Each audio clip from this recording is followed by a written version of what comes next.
Kata Nabi Muhammad SAW, nanti akan ada zaman.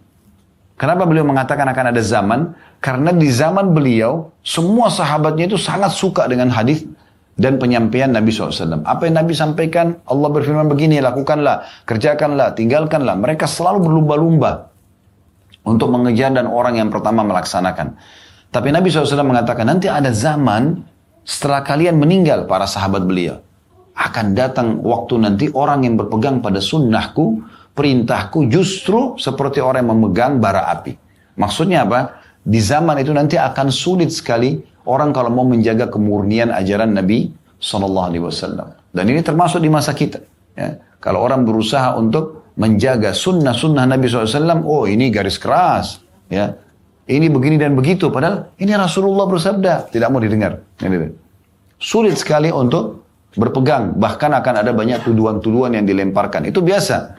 Nabi SAW sudah sampaikan. Tetapi kalau kita bersabar dan berpegang teguh di atas sunnah Nabi, ajaran-ajaran Nabi, justru di masa-masa yang sulit, itu mendapatkan pahala 50 orang mati syahid dari sahabat Nabi. Allahu Rabbi wal Islam dini wa Muhammadan Rasulullah. Assalamualaikum warahmatullahi wabarakatuh. Alhamdulillah. Selalu saja lisan kita memuji Sang Pencipta Allah atas segala nikmat yang dilimpahkan kepada kita, terutama nikmat Islam dan iman yang dengannya kita bisa mengenal siapa Tuhan kita Allah dan akhirnya mendatangkan efek kita jadi patuh, mengerjakan apa yang diperintahkan, menikmati apa yang dihalalkan dan juga meninggalkan apa yang dilarang. Dan tentu pelengkapnya cukup banyak dari kesehatan, keluangan waktu, harta, pasangan hidup, keturunan, dan segala macam kebutuhan untuk roda kehidupan di muka bumi ini yang Allah Subhanahu wa Ta'ala meminta kita agar menikmati dan berterima kasih kepadanya. Oleh karena itu, selalulah membasahi dan bibir kita dengan kalimat pujian Alhamdulillah. Selanjutnya kita panjatkan salam hormat kita kepada manusia yang telah diutus oleh Allah Subhanahu wa Ta'ala kepada kita semua. Manusia telah disempurnakan jalur nasabnya, fisiknya, ilmunya, sebaik-baik suri tauladan, orang yang sudah sukses menjadi suami, menjadi ayah, menjadi sahabat, menjadi saudagar, menjadi politikus. Dan Allah Subhanahu wa Ta'ala memerintahkan kita untuk mencontohi manusia terbaik ini, serta juga salam hormat yang kita ucapkan kepada beliau akan dijadikan ibadah oleh Allah Subhanahu wa Ta'ala, dan satu kali salam hormat dibalas dengan 10 rahmat. Sementara rahmat Allah Subhanahu wa Ta'ala meliputi segala sesuatunya. Apakah itu pemenuhan kebutuhan, apakah itu pemaafan atas kesalahan, ataupun solusi dari permasalahan-permasalahan yang sedang kita hadapi atau ujian dan cobaan. Oleh karena itu, setelah memuji Allah Alhamdulillah, kita juga dianjurkan mengucapkan salawat dan taslim kepada Nabi besar Muhammad sallallahu alaihi wa ala alihi wa sahbihi wasallam. Semoga semua yang hadir diikhlaskan niatnya oleh Allah Subhanahu wa Ta'ala, menjadikan setiap langkahnya ke tempat ini karena ingin menuntut ilmu sebagai tambahan pahala. Semoga seluruh hajat-hajatnya dikabulkan oleh Allah Subhanahu wa Ta'ala dan dosa-dosanya juga dimaafkan tentunya. Allahumma amin. Baik teman-teman sekalian, seperti biasa kita melanjutkan bedah buku kita 80 langkah cerdas agar selamat dari siksa neraka. Kembali saya ingatkan bahwasanya sudah menjadi peraturan Allah Subhanahu wa Ta'ala atau sunnatullah, siapapun hambanya yang patuh menjadi orang yang baik. Bahasa agama kita soleh kalau laki-laki dan soleha bagi perempuan. Apa yang Allah perintahkan wajib ataupun sunnah dia sibuk mengerjakannya. Apa yang Allah halalkan dia nikmati, dan apa yang Allah larang dari yang haram juga makruh dia tinggalkan. Maka orang seperti ini dipastikan akan mendapatkan kebahagiaan di dunia karena dia akan punya panduan hidup. Dia tahu mana makanan, mana minuman, mana pakaian, mana pendapatan, mana pergaulan yang dibolehkan dan mana yang tidak dibolehkan. Dan semua yang diperintahkan oleh agama pasti baik. Karena semua perintahnya baik. Apapun yang diperintahkan itu dari jujur, amanah, tanggung jawab, bakti sama orang tua, jenguk orang sakit, berdoa, berzikir, senyum, bersedekah, dan segala macam hal semuanya baik. Dan dijanjikan banyak sekali keutamaan-keutamaan yang bisa kita dapatkan. Bahkan bisa kita katakan tidak ada perintah dalam agama ini kecuali pasti diikuti dengan janji positif. Artinya kita akan pasti dapat balasannya. Begitu juga kita dilarang hal-hal yang buruk. Menggibah, memfitnah, memukul, mencuri, membunuh. Apa saja yang buruk-buruk yang memang manusia sudah tahu secara alami itu tidak baik. Maka diancam oleh Allah Subhanahu wa Ta'ala dan juga akan mendapatkan hukuman kalau orang tetap melaksanakannya kalau tidak bertaubat. Maka orang kalau mengikuti agama Allah ini pasti akan baik. Dan ujung-ujungnya nanti di akhirat akan mendapatkan surga yang abadi. Artinya tempat kenikmatan yang abadi. Kalau di dunia ini kepemilikan kita hanya sementara. Walaupun sertifikat tanah atas nama Bapak Ibu sekalian, maka itu hanya sementara. Kalau kita meninggal nanti akan menjadi warisan bagi ahli waris dan mereka akan membaginya serta pindah nama ke nama orang lain. Dan terus menerus seperti itu. Di dunia seperti itu. Mobil kita juga walaupun STNK-nya atas nama kita tetap aja hanya sementara. Pada saat kita meninggal akan dibagi warisan. Dan seterusnya. Tapi di akhirat nanti di surga, selalu Allah Subhanahu wa Ta'ala ikutkan surga dengan kalimat atau kata-kata khalidina fiha, kekal selamanya di sana. Sekali kita memiliki istana di surga, selamanya milik kita. Apapun fasilitas yang Allah berikan di sana, Anda bisa baca dalam dua surah yang berdekatan. Tentu banyak dalam ayat-ayat Quran, tapi dua surah ini, surah Ar-Rahman dan surah Al-Waqi'ah, dua surah yang dengan rinci sekali menjelaskan fasilitas di surga, dayang-dayangnya, istanahnya, buah-buahannya, dan segala macam hal. Maka ini sudah cukup untuk menjadi janji positif buat kita, karena Allah memang tidak pernah pungkiri janjinya. Innallaha la yukhliful mi'ad. Secara fakta histori manusia, Nabi Muhammad SAW orang yang Allah bahagiakan dengan kehidupan beliau di dunia. Beliau tinggal di satu kota yang sangat terpencil di masa itu, Mekah, tidak dikenal oleh banyak orang di muka bumi. Orang kenalnya Persia, Romawi, orang kenalnya Ethiopia di masa itu dengan kejayaan-kejayaan mereka. Dengan peradaban, ekonomi, militer dan segala macam. Tapi dengan agama ini Allah muliakan. Akhirnya Nabi Muhammad SAW menjadi manusia nomor satu. Dan siapapun yang mengikutinya sama. Abu Bakar, Umar, Uthman, Ali, Talha, Zubair, radhiyallahu anhu dan banyak sahabat Nabi tidak dikenal sebelumnya. Tapi dengan Islam mereka dikenal. Dan akhirnya menjadi raja-raja dunia, pemimpin-pemimpin dunia yang selalu dinukil tentang kisah positif mereka, perjuangan mereka, pendapatan mereka yang halal, dan seterusnya. Maka siapapun yang mengikuti jejak Rasulullah SAW dan para sahabat, maka pasti akan sama. Buah tidak akan jauh dari pohonnya. Dan di masa hidup beliau ada Abu Jahal, ada Abu Lahab, ada Umayyah bin Khalaf, ada Syaibah, ada Al-Walid, dan banyak tokoh-tokoh Quraisy yang terkenal. Secara dunia mereka sukses. Punya rumah, punya kekayaan, segala macam. Tapi karena kufur kepada Allah, tidak mau beriman kepada risalah Nabi Muhammad SAW, maka akhirnya hidupnya celaka. Semua sepanjang masa kalau dikenang, Abu Jahal siapa? Oh, Fir'aunnya umat ini. Meninggal dalam keadaan yang mengenaskan di perang Badar. Dan Nabi SAW mengancam dengan neraka. Itu juga dengan Abu Lahab dan yang orang-orang semisalnya. Maka yang mengikuti langkah-langkah orang-orang seperti Abu Lahab, Abu Jahal, maka akhirnya akan sama. Oleh karena itu tentukan langkah kita mulai sekarang. Di muka bumi ini hanya ada dua jalan. Tidak ada jalan ketiga. Dan penentuannya di tangan kita masing-masing. Satu jalan yang benar, satu jalan yang salah. Tidak ada jalan yang ketiga. Tidak ada jalan yang bisa menggabungkan antara benar dengan salah. Jalan yang benar adalah jalannya Allah sebagai pencipta. Yang selama ini kita yakini la ilaha illallah, la ma'budu bihaqqin illallah. Tidak ada Tuhan yang berhak disembah kecuali Allah. Lalu kita pun mengikuti perintahnya. Termasuk tadi kita sholat duhur, termasuk Bapak Ibu dulu di majelis ilmu seperti ini. Mendengarkan apa yang Allah firmankan, apa yang Rasulnya Muhammad SAW sampaikan. Lalu kemudian kita terapkan dalam kehidupan kita pribadi, di keluarga kita, di lingkungan kita. Ini semua menandakan bahwa saya memang Allah Subhanahu wa Ta'ala ada dan kita memang meyakini tentang keberadaannya dan akhirnya kita terapkan dalam kehidupan. Dan sudah saya singgung tadi, kalau patuh kepada Allah menjadi orang soleh atau solehah, hidupnya akan bahagia karena semua diperintahkan baik, yang dilarang tidak baik. Maka ini jalan yang lurus. Juru bicaranya Allah itu adalah para nabi-nabi dan rasul. Kalau kita mau mengikuti para nabi dan rasul, kalau di masa mereka kita langsung datang. Misalnya kita hidup di masa Nabi Muhammad SAW, kita langsung datang ke rumah beliau, ke masjid beliau, ke majelis beliau, langsung kita dengarin, langsung kita konsultasi. Tapi di saat Nabi Muhammad SAW sudah meninggal, siapa yang melanjutkan ya, perkataan beliau, ajaran beliau? Para ulama. Karena kata Nabi SAW, al-ulama'u warathatul anbiya. Para ulama pewarisnya para nabi. Kemudian yang juga melanjutkan apa yang disampaikan para ulama, para da'i-da'i.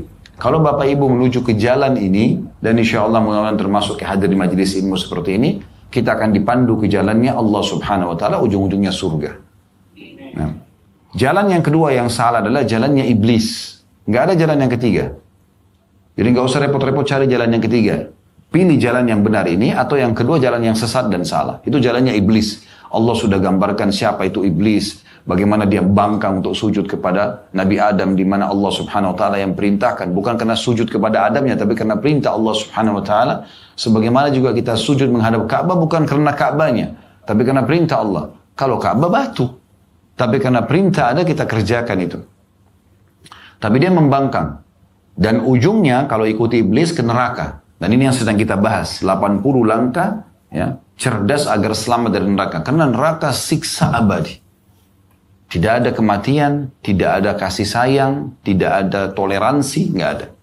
Sekali masuk di sana sudah disiksa, ya, dan sulit. Kalau dia orang muslim, asi, ahli maksiat, tidak sempat taubat, dibersihkan dosanya, nanti masuk surga. Kalau dia orang kafir, munafik, kekal selamanya. Allah juga sering ikutkan neraka dengan kata-kata sama dengan surga tadi, khalidina fiha, kekal selamanya di dalam.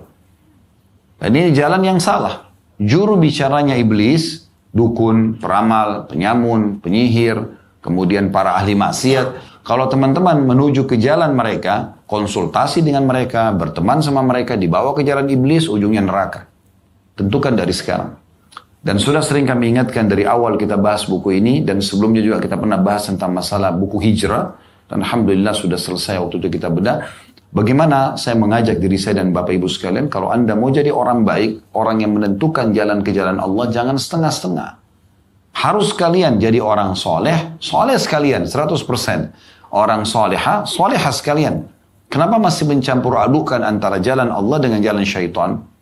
Kenapa masih mencampur adukan antara ketaatan dengan kemaksiatan? Untuk apa? Gitu. Kenapa nggak sekalian aja menjadi orang yang patuh? Dan akhirnya kita akan selamat. Toh kita juga bahagia. Saya sarankan ada judul ceramah kami, bisa diikuti di playlist YouTube kami di Khalid Basalamah Official itu, di playlistnya di YouTube, itu judulnya Indahnya Menjadi Orang Soleh. Belasan poin di situ kami jelaskan tentang manfaatnya orang jadi orang soleh. Banyak sekali. Mungkin kita tidak bahas sekarang karena ini ada tema khusus ya, bahas masalah itu. Tapi ini gambaran saja. Jadi sangat indah. Dan bagaimana celakanya orang yang menjadi ahli maksiat dan juga orang kafir. Celaka mereka itu sebenarnya. Kalaupun Anda lihat secara kasat mata, oh mobilnya bagus, rumahnya bagus, itu cuma kasat mata. Berapa banyak permasalahan dalam hidup mereka hadapi tidak menemukan solusinya. Dan berapa banyak masalah yang dihadapi oleh seorang mukmin, mukminah, mereka temukan solusi karena mereka berpegang pada agama Allah Subhanahu wa taala. Ini poin penting sekali untuk selalu digarisbawahi. Nah, kita akan bahas insyaAllah pada kesempatan siang hari ini, semoga Allah berkahi, dari 80 langkah cerdas agar selamat dari neraka itu, poin ke-18 atau langkah ke-18. Pertemuan kita yang lalu, di bulan lalu, kita sudah membahas langkah ke-17 masalah menunaikan hajat kaum muslimin. Ini tidak kita ulangi lagi, kita akan masuk langsung insyaAllah ke-18 ini, teguh di atas agama. Agar lebih jelas judul ini, kita akan bacakan dulu, seperti biasa, apa yang diinginkan oleh penulis di poin ini. Di halaman 31 ya, penulis mengangkat dalil pertama sabda Nabi SAW. Bunyinya, Al-mutamassiku bisunnati inda ikhtilafi ummati kalqabili alal jamri. Artinya, orang yang memegang teguh sunnahku, kata Nabi, ajaran-ajaranku, panduan-panduanku, tuntunan-tuntunanku, saat umatku berselisih, justru banyak sekali yang melakukan pelanggaran-pelanggaran yang tidak sesuai dengan sunnah, seperti orang yang memegang bara api. Seperti orang yang memegang bara api. Ini akan kita jelaskan insya Allah ya.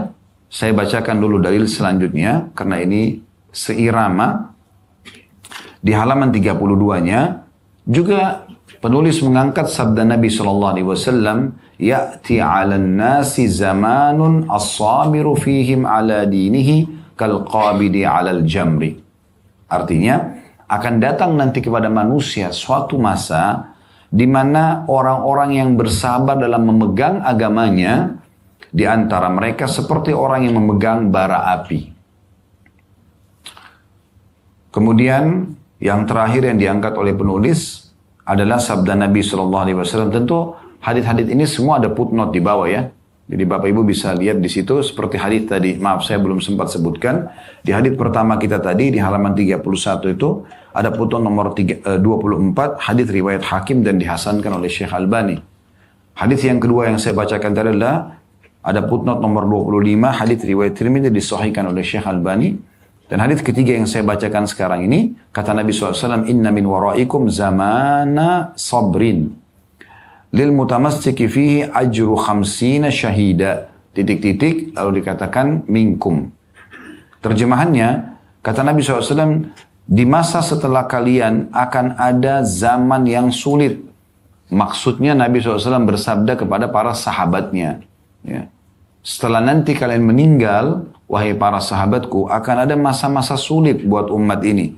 Siapa yang berpegang teguh kepada agamanya pada zaman itu, baginya pahala 50 orang mati syahid dari kalian. Maksudnya dari kalangan sahabat. Lalu penulis mengatakan, ya Allah, zat yang membolak-balikan hati, teguhkanlah hati kami di atas agamamu dan sunnah nabimu. Baik. Ini seperti biasa, metode yang kami gunakan, kami bacakan dulu apa yang ditulis oleh penulis karena beliau menyebutkan intisari saja. Lalu kita akan jelaskan panjang lebar insya Allah melalui syarah atau penjelasan. Tadi ada buku kecil saya bagikan ya. Ini saya harapkan buku bukan cuma sekedar gembira karena dibagi cuma-cuma. Tetapi memang buku itu untuk dibaca. Ya. Apalagi kalau bukunya lebih besar dari ini, biasanya masih pakai plastik, plastiknya dibuka dulu, ya. Bukan beli lalu ditumpuk di lemari, di rak. Buku untuk dibaca. Dibuka plastiknya dan kalau mau tepat baca buku, mulai dari daftar isi dulu. Daftar isi berarti inti yang akan dibahas dalam buku itu. Karena kita sedang membahas sunnah, maka saya melihat buku ini yang paling tepat untuk dibaca. Bukunya judulnya Jangan Tinggalkan Sunnah, terbitan Pustaka Ibnu Umar. Ini bukan penerbitnya kami. Saya juga tidak ada hubungannya di sini mengendorse buku ini, tidak ada. Ini karena Allah Subhanahu wa taala saja. Buku ini karena saya lihat sesuai dengan tema kita, maka kita akan baca nanti isi buku ini untuk lebih jelasnya, ya. Baik, sebelum kita baca buku ini, Bapak Ibu sekalian, saya ingin memberikan gambaran umum dulu. Allah Subhanahu wa taala memang tidak menampakkan dirinya karena kemahasempurnaannya, dan tentu Allah Subhanahu wa taala memiliki hikmah-hikmah. Kenapa Allah belum menampakkan dirinya untuk kita di dunia ini? Bahkan para nabi-nabi pun belum melihat Allah Subhanahu wa taala secara langsung. Makanya Nabi Musa alaihissalam pada saat diajak berbicara oleh Allah di daerah Tursina di Mesir, maka dia hanya melihat api di pohon. Lalu Allah menjelaskan dalam Al-Quran, Innani anallah. Sesungguhnya aku adalah Allah, hai Musa. Lalu kemudian Nabi Musa diangkat menjadi nabi pada saat itu dan diberikan mukjizat, tongkatnya bisa berubah jadi ular. Ini tentu Bapak Ibu bisa baca dalam banyak ayat-ayat Al-Quran disebutkan. Begitu juga Nabi Muhammad SAW waktu beliau pulang dari Isra dan Mi'raj untuk menerima perintah 5 waktu sholat. Maka waktu pulang sempat ditanya oleh Aisyah radhiyallahu anha pada saat Aisyah menikah sama beliau atau sudah jadi istrinya. Aisyah mengatakan, ya Rasulullah, hal tara rabbak, apakah anda melihat Tuhan anda? Kata Nabi SAW, Allahu nurun ala nur anna arah. Allah itu cahaya di atas cahaya, bagaimana aku melihatnya? Hikmah, kenapa Allah Subhanahu wa ta'ala masih merahasiakan untuk dilihat di muka bumi ini? Pertama, memang Allah menciptakan kita tidak mampu untuk melihatnya. Karena kita punya batasan dalam panca indera kita. Kita melihat matahari saja pada saat lagi terik, mata kita nggak mampu untuk melihatnya. Bisa rusak. Sisi yang lain, memang Allah Subhanahu wa ta'ala disebutkan oleh Nabi Muhammad SAW menjadikan melihat zatnya Allah adalah nikmat terbesar di surga nanti. Jadi orang-orang munafik, orang-orang kafir tidak akan melihat Allah selamanya. Disebutkan dalam sebuah hadis yang sahih, pada saat ahli surga sudah masuk ke dalam surga, dan semoga insya Allah kita termasuk ini, maka setelah mereka sekian lama menikmati surga, dan tidak ada lagi penghuni surga yang masih lewat neraka. Semua yang harus dibersihkan pun di neraka sudah keluar semuanya. Sudah masuk ke dalam surga, maka Allah pun bertanya kepada mereka, apakah kalian sudah puas dengan apa yang aku berikan? Maka seluruh ahli surga sepakat mengatakan, ya Allah, kami mau apa lagi? Setelah engkau selamatkan kami dari neraka, dan engkau masukkan kami ke dalam surga. Ya. Karena neraka itu nanti kalau kita masuk surga, Bapak Ibu sekalian, bisa setiap saat kita lihat bagaimana orang disiksa di sana, bagaimana orang teriak, histeris, segala macam. Dan kita selalu agar kita selalu bersyukur kepada Allah atas nikmat surga yang Allah berikan. Ya. Di sana udara panas, di surga udaranya sejuk misalnya. Di sana makanannya buah zakum yang merusak tubuh, di sini adalah buah-buahan yang segar dan nikmat gitu kan. Dan seterusnya, misalnya minuman air panas, di sini minumannya yang enak. Dalam surah Muhammad disebutkan ada lautan di surga dari madu yang tersaring, ada susu yang tidak pernah basi, ada air tawar yang manis gitu kan, ada minuman anggur yang tidak memabukkan. Sementara di neraka orang disebutkan dalam banyak ayat Al-Quran diberikan air panas, diberikan nanah dan darahnya ahli neraka dan segala macam. Maka kita perlu garis bawahi bahwasanya Allah Subhanahu wa Ta'ala memerintahkan kita agar bagaimana kita meraih surga itu nanti dan kita selamat dari api neraka. Dan poin yang perlu kita garis bawahi adalah untuk menuju ke sana, untuk menuju ke surga itu kita harus mengikuti panduan. Panduannya adalah Nabi Muhammad SAW. Namun kita kembali dulu menjelaskan hadis tadi. Kalau sudah masuk semuanya ahli surga ke dalam surga, termasuk yang terakhir dari neraka, yang sudah dibersihkan dosanya, maka Allah bertanya apakah ada nikmat, apakah kalian sudah puas yang aku berikan? Kata para ahli surga, nikmat apa lagi ya Allah setelah engkau selamatkan kami dari neraka dan engkau masukkan kami ke dalam surga. Maka pada saat itu pun kata Nabi SAW, Allah mengangkat hijabnya. Ya, pembatas antara dia dengan hamba-hambanya. Itu pertama kali. Ya. Maka pada saat itu seluruh ahli surga melihat kepada Allah secara langsung dan mereka pun mengatakan, ya Allah tidak ada nikmat yang mengalahkan melihat wajahmu yang mulia. Dan Allah pun memperlihatkan dirinya kepada ahli surga setiap harinya, ya sekali atau dua kali gitu dalam riwayat disebutkan ya. Sehingga itu adalah nikmat terbesar. Semua nikmat dayang-dayang, istana, makanan, taman, kebun-kebun, ya, buah-buahan, segala macam pakaian yang indah. Itu semua jadi kecil setelah melihat zatnya Allah Subhanahu Wa Taala. Jadi Allah memang merahasiakan itu karena itu adalah nikmat terbesar. Tapi kita bisa merasakan keberadaan Allah. Dari mana semua ini pergantian siang malam? Dari mana hujan turun? Dari mana populasi manusia? Kita sendiri ini siapa yang menata bulu-bulu yang ada di alis kita misalnya, atau rambut yang ada di kepala kita? Siapa yang membentuk jari-jari kita ini? Dari mana sebenarnya? Tidak ada orang yang bisa mengaku bahwasanya dia yang menciptakan itu. Bahkan Fir'aun pun yang mengaku sebagai Tuhan tidak pernah mengatakan, oh saya menciptakan kalian. Dia tidak bisa bilang itu. Karena memang pencipta itu pasti akan ngerucut kepada satu zat yang maha sempurna dan tidak pernah ada yang mengaku itu dengan bukti-bukti kecuali Allah Subhanahu Wa Taala. Oleh karena itu, karena Allah masih merahasiakan dirinya tidak nampak, Allah mengutus seorang rasul atau rasul-rasul, ya. Tentu ada dua istilah ya, ada nabi, ada rasul. Kalau nabi itu seseorang yang Allah utus bukan atau tidak membawa syariat baru, ajaran baru, hanya mengingatkan kaumnya apa yang disampaikan oleh nabi dan rasul sebelumnya. Kalau rasul, seseorang yang Allah utus membawa syariat baru dan menghapus syariat sebelumnya. Ya, itu bedanya. Allah mengutus sekitar 124.000 nabi, diantaranya 313 rasul. Rasul sedikit sekali sebenarnya. Lebih sedikit lagi adalah yang wajib kita tahu namanya, kisahnya adalah 25 nabi dan rasul. Ya. Dan dari 25 nabi dan rasul mengerucut lagi ada 5 pemimpin mereka, dikenal dengan nabi-nabi atau rasul-rasul ulul azm. Pilihan, yaitu Nabi Nuh, Ibrahim, Musa, Isa, dan Muhammad alaihi wassalatu wassalam. Lalu mengerucut lagi dari 5 ini adalah puncak pemimpin para nabi-nabi dan Bani Adam adalah Nabi Muhammad alaihi wassalatu wassalam. Makanya beliau mengatakan, aku adalah pemimpin anak Adam dan tidak ada kesombongan dalam masalah itu. Karena Allah Subhanahu Wa Taala yang memilih. Dan berbanggalah kita karena menjadi umat beliau sallallahu alaihi wasallam, karena beliau mengatakan sungguhnya surga diharamkan untuk dimasuki pada hari kiamat oleh nabi-nabi sampai aku masuk ke dalamnya, dan akan diharamkan untuk umat-umat sebelum kalian, diharamkan untuk umat-umat sampai umatku memasukinya. Jadi kita walaupun umat terakhir, tapi kita yang pertama masuk ke dalam surga. Dan kata Nabi Muhammad SAW dalam hadis yang lain, tidak ada umat sebelum kalian kecuali berharap jadi kalian. Karena besarnya keutamaan yang akan didapatkan oleh umat ini. Umur yang pendek, tapi banyak sekali kesempatan untuk melipat gandakan amal saleh. Kita kerucutkan bahasan lebih dalam lagi. Setelah poinnya adalah Tuhan Allah SWT mengutus para rasul dan kita kerucutkan kepada Nabi Muhammad SAW. Nabi Muhammad SAW ini untuk dicontohi, untuk diikutin. Dia adalah basyiran wa nadhira, pembawa berita gembira bagi orang yang patuh dengan balasan yang akan didapatkan, dan nadhira, pemberi peringatan bagi orang yang melanggar.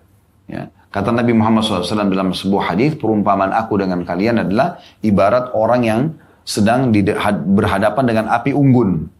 Lalu kemudian, karena api itu terang, banyak sekali serangga-serangga yang datang, dan aku berusaha untuk menghilangkan serangga-serangga tersebut. Jadi kalian itu adalah dianggap kita ini seperti mau masuk ke dalam api neraka, tapi Nabi SAW selamatkan. Tetapi sayangnya, masih ada saja di antara kalian yang lolos dari tanganku. Karena memang orang yang melanggar pasti akan kena hukuman gitu kan. Nabi Muhammad SAW sudah ingatkan, jangan. Ya, ini umur sebentar akan meninggal, akan ada hisapnya. Tapi masih saja ada orang yang pilih untuk membangkang. Nah, seperti itu kurang lebih. Jadi fungsi Nabi Muhammad SAW adalah untuk menyampaikan berita gembira bagi orang yang patuh dan juga ancaman bagi orang yang melanggar. Orang yang menciplak hidup beliau akan mendapatkan panduan hidup yang terbaik dan juga akan patuh kepada Allah Subhanahu wa taala. Jadi ini poinnya. Tadi yang disebutkan 3 buah hadis, kata Nabi Muhammad SAW nanti akan ada zaman. Kenapa beliau mengatakan akan ada zaman? Karena di zaman beliau, semua sahabatnya itu sangat suka dengan hadis dan penyampaian Nabi SAW. Apa yang Nabi sampaikan, Allah berfirman begini, lakukanlah, kerjakanlah, tinggalkanlah. Mereka selalu berlumba-lumba untuk mengejar dan orang yang pertama melaksanakan. Tapi Nabi SAW mengatakan, nanti ada zaman setelah kalian meninggal, para sahabat beliau. Akan datang waktu nanti orang yang berpegang pada sunnahku, perintahku justru seperti orang yang memegang bara api. Maksudnya apa? Di zaman itu nanti akan sulit sekali orang kalau mau menjaga kemurnian ajaran Nabi SAW. Dan ini termasuk di masa kita. Ya. Kalau orang berusaha untuk menjaga sunnah-sunnah Nabi SAW, oh ini garis keras. Ya. Ini begini dan begitu. Padahal ini Rasulullah bersabda. Tidak mau didengar. Sulit sekali untuk berpegang. Bahkan akan ada banyak tuduhan-tuduhan yang dilemparkan. Itu biasa. Nabi SAW sudah sampaikan, tetapi kalau kita bersabar dan berpegang teguh di atas sunnah Nabi, ajaran-ajaran Nabi, justru di masa-masa yang sulit, itu mendapatkan pahala 50 orang mati syahid dari sahabat Nabi. Sementara sahabat Nabi itu kedudukannya sangat mulia. Nah ini yang sedang disinggung dalam hadis tersebut. Ya, dalam hadis tadi yang sudah kita bacakan. Baik, kita akan coba buka buku ini yang tadi saya bagikan. Buku ini terbagi menjadi 2 bahagian ya Bapak Ibu sekalian. Kalau Anda lihat di lembaran awal sekali, itu judul asalnya dari bahasa Arab adalah Aina anta min fi'lis sunan. Terjemahan letter-letternya itu, mana kamu dari aplikasi atau melaksanakan sunnah-sunnah. Ya, begitu kurang lebih. Di situ ditulis ya, karyanya Azhari Ahmad Mahmud. Ini setengah buku kurang lebih. Dan setengah buku tersisa itu adalah Syekh Muhammad bin Salih Al-Utsaimin. Jadi ada 2. Tentu kalau kita baca semua ini walaupun Anda lihat kecil, tidak akan cukup 2-3 jam. Tetapi saya akan ambil intisarinya. Kita akan baca ya lembaran-lembaran pertama dari tulisan Azhari Ahmad Mahmud ini kurang lebih nanti sampai dari halaman ya, awalnya, maksudnya awal bahasannya ya. Itu tepatnya di halaman 5 nanti dari Muqaddimah sampai halaman 21-an. Setelah itu kita akan pindah ke tulisan Syekh Utsaimin rahimahullah itu di halaman 40. Kita akan bahas 2-3 lembar di situ insyaallah. Yang penting saya melihat ini intisarinya. Selebihnya nanti Bapak Ibu saya sarankan untuk baca di rumah ya. Karena selebihnya cukup banyak contoh-contoh yang ditulis oleh penulis. Kami juga sarankan buku-buku kecil seperti ini. Kalau Bapak Ibu nanti insya Allah lihat ada manfaatnya, tentu pasti ada manfaatnya. Maka jangan hanya cukup di tangan kita.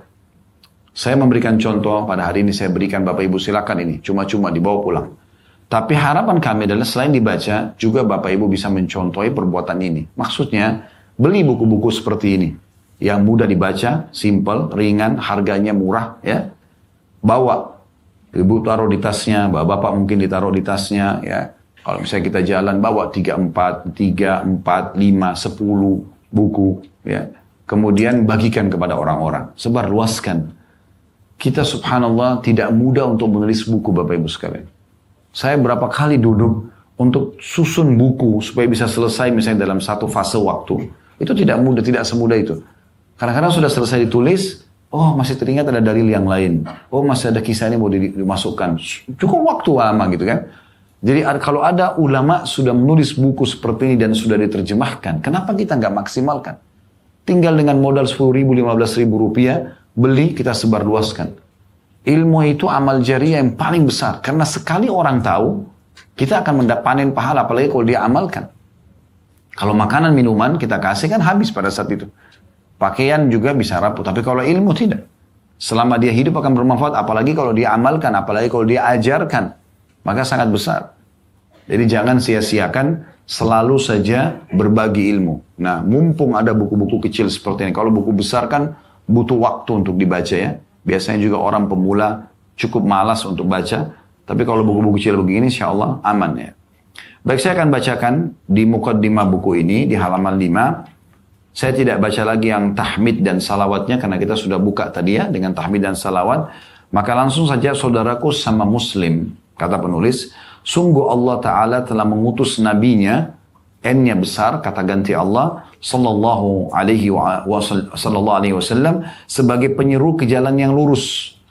Jadi Nabi Muhammad SAW diutus untuk menyeru kepada jalan yang lurus, maksudnya mengikuti lurus sesuai dengan apa yang dipandang oleh Allah Subhanahu wa Ta'ala. Dan petunjuk yang lurus juga. Jadi jalannya lurus serta panduannya juga jelas dan lurus. Barang siapa yang mengikutinya, maka ia mendapat petunjuk dan selamat.